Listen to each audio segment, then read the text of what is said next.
आप सब बहुत देर से यहाँ पर, कितने बजे बुलाया गया था? 11 बजे,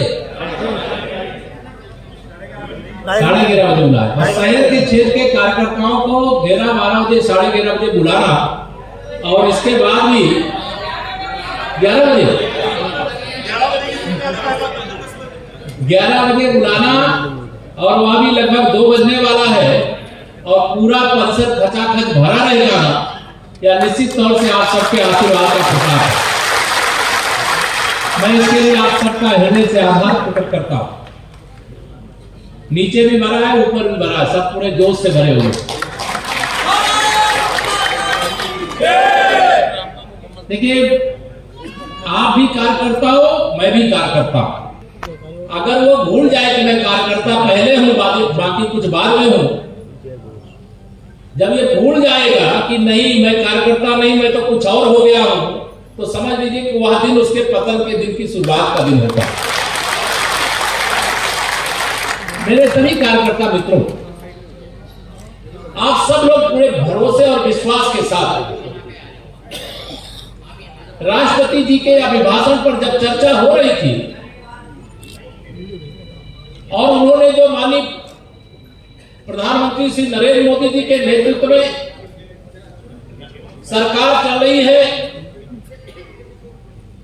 उस सरकार की उपलब्धियों को आने वाले समय में कैसा हम देश बनाएंगे, इन विषयों को अभिभाषण के माध्यम से रखने का काम कर रही थी, वह कौन है यह भी हमें याद रखना चाहिए।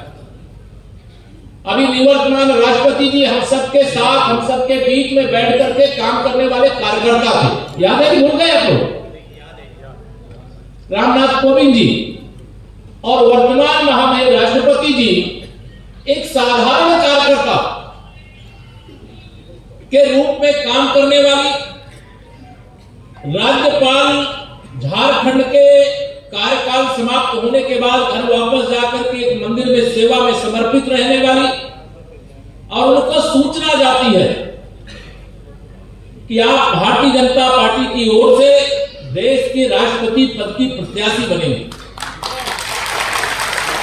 आप कल्पना करते हो, शायद मेरा तो मानना है ना हमारे आदरणीय रामनाथ कोविंद जी ने ऐसा सोचा होगा और ना हमारी आदरणीय महामहिम वर्तमान की जो राष्ट्रपति जी हैं उन्होंने ऐसा सोचा होगा, लेकिन आज जिस भारतीय जनता पार्टी जो विश्व की सबसे बड़ी पार्टी है, उस पार्टी के अंदर यह संभव है। यहां पर बैठा हुआ कोई साधारण से साधारण कार्यकर्ता,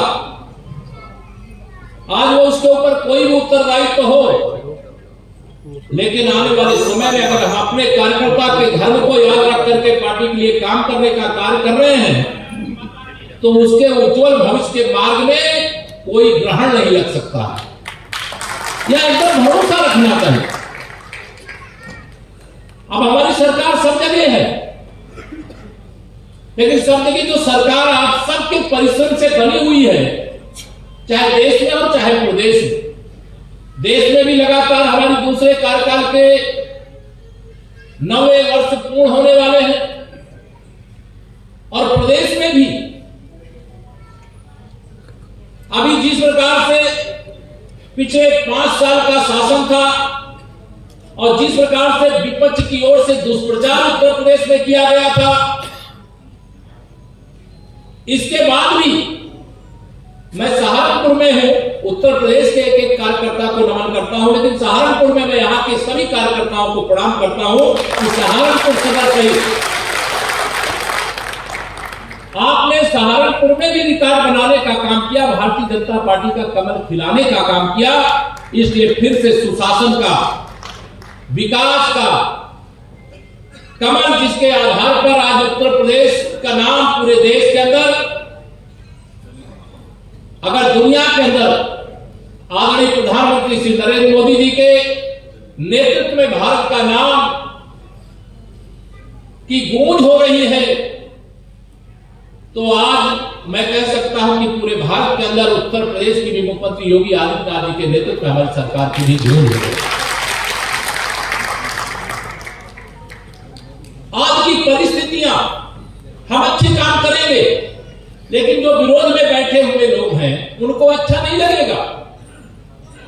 जो भ्रष्टाचार करके 100 रुपया में से केवल 15 रुपया जिसके लिए भेजना उसको भेजना और 85 रुपया निकल जाते थे, खा जाते थे, भ्रष्टाचार के ढेर चढ़ा देते थे।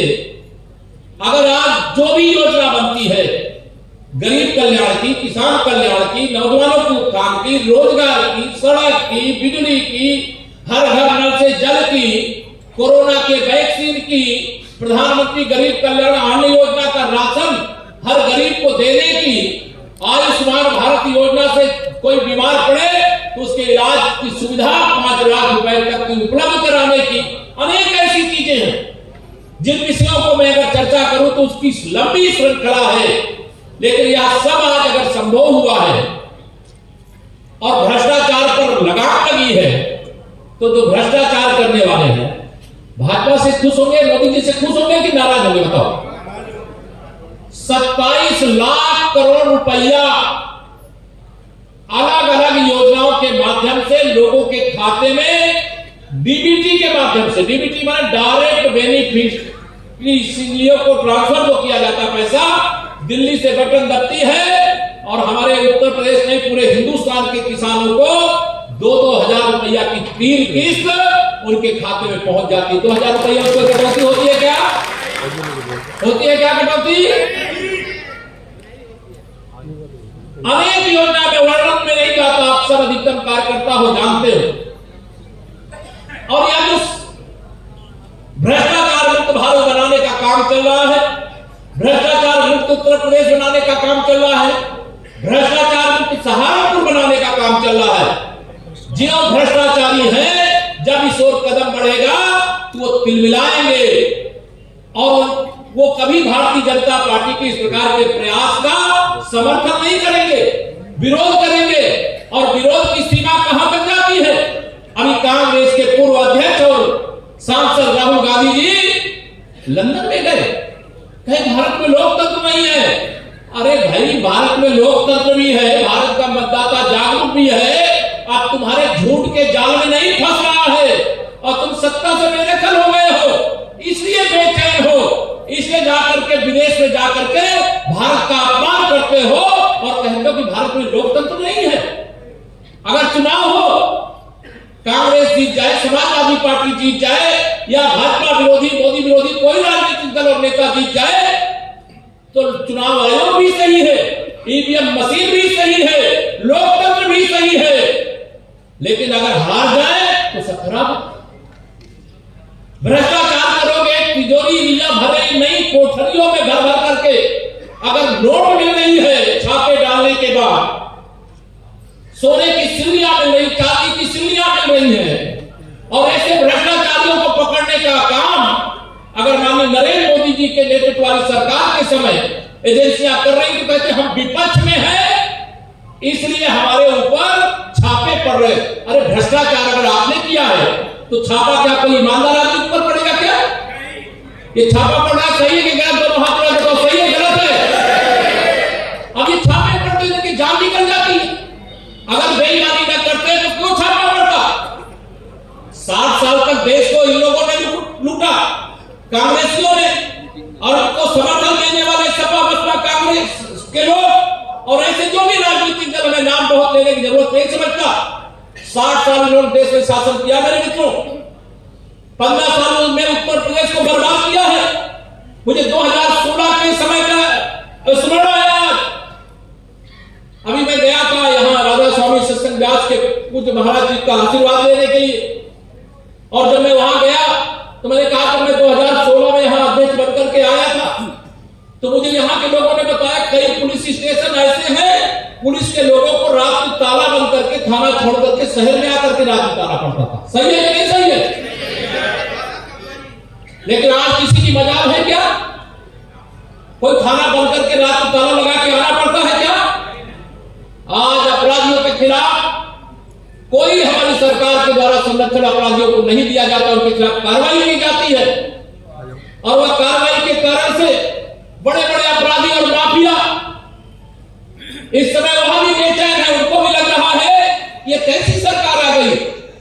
यह सरकार इसलिए आई है कि आप सबने रात दिन परिश्रम किया है, लोगों के बीच में जाकर के निवेदन किया है।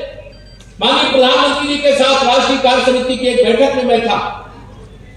उन्होंने कहा मैं तो देश की सेवा कर रहा हूं, देश के गरीबों, किसानों, मजदूरों की सेवा कर रहा हूं, देश के लिए प्रगति का काम कर रहा हूं।